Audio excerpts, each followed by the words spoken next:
أعوذ بالله من الشيطان الرجيم بسم الله الرحمن الرحيم أرأيت الذي يكذب بالدين فذلك الذي يدع اليتيم ولا يحض على طعام المسكين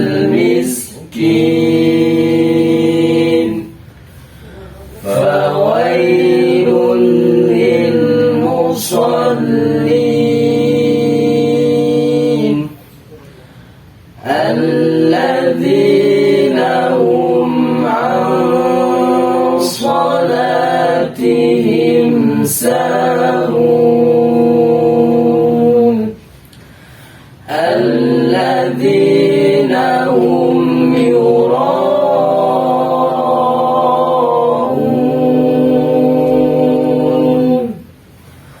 ويمنعون الماعون صدق الله العظيم.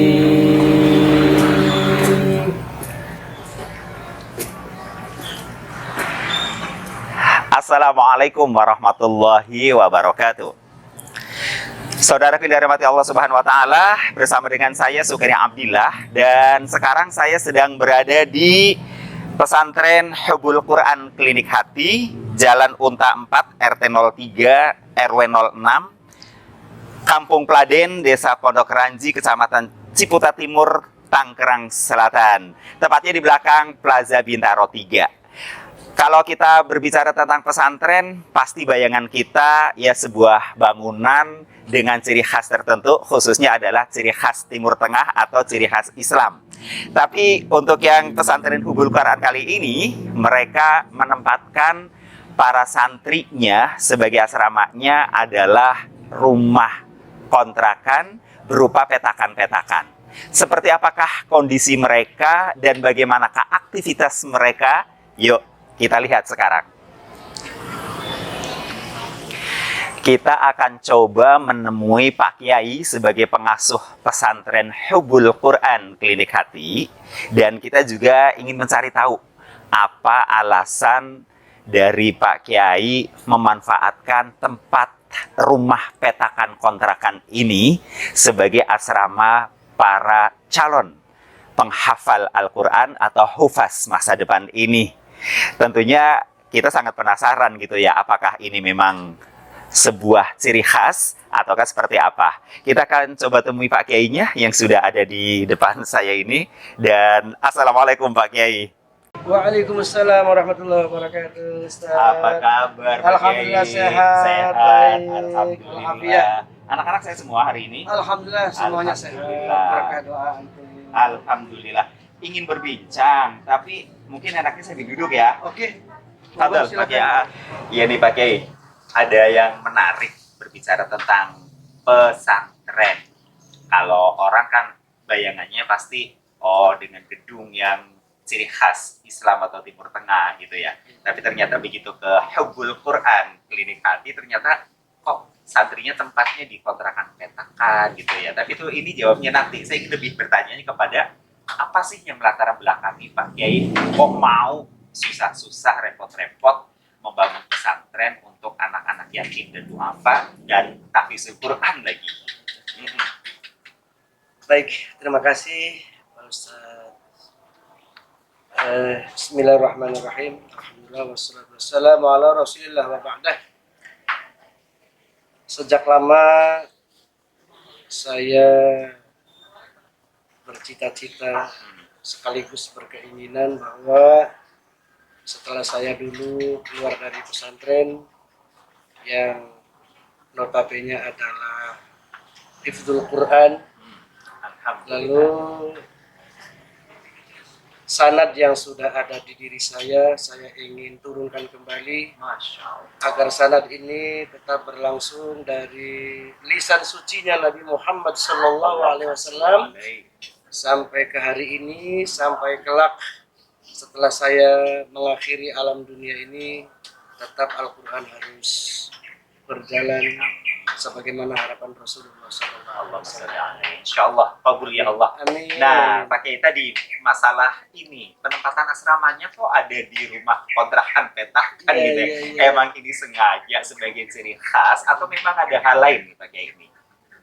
Ya, alhamdulillah saya yang sejak 1994 merantau ke alam Jakarta ini, saya ngontrak dengan berpindah-pindah tempat, berpindah-pindah domisili, sampai di suatu waktu saya di kontrakan itu diikuti oleh anak, 1-2 anak yang konon katanya kepengen belajar mengaji, sampai kemudian dari 2 anak inilah yang kemudian setelah khatam ingin melangsungkan pembacaannya menjadi penghafal Quran.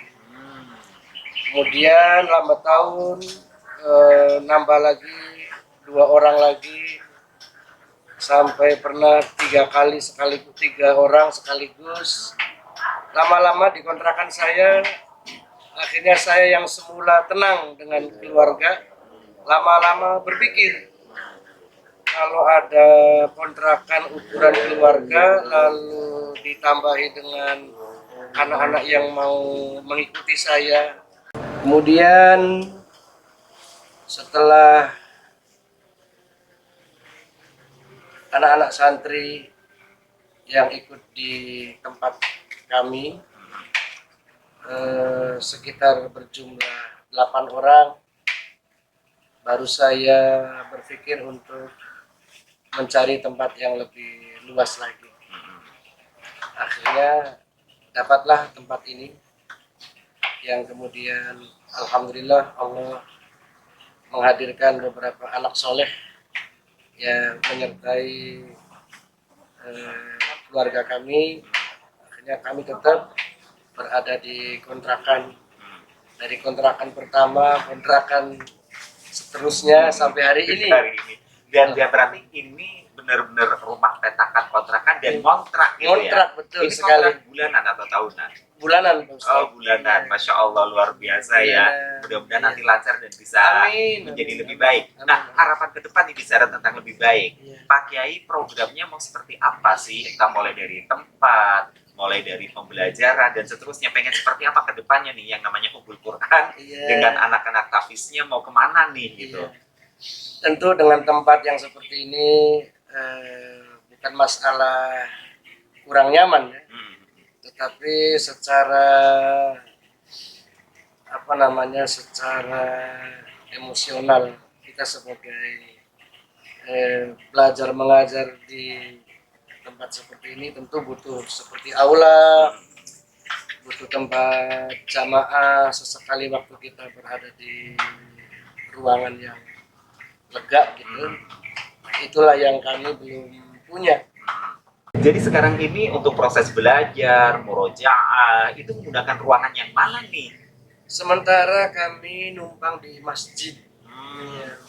Di masjid ada masjid perkampungan yang alhamdulillah oleh DKM untuk mempersilahkan baik tadarus, baik setoran hafalan Quran, dipersilakan di masjid di atas lantai 2-nya. Yang Masjid Baitur Rahim Baitur kalau nggak salah Rahim, namanya betul, ya. iya, betul. Baik Pak Kiai, ini luar biasa sekali, sebuah perjuangan yang sangat dahsyat.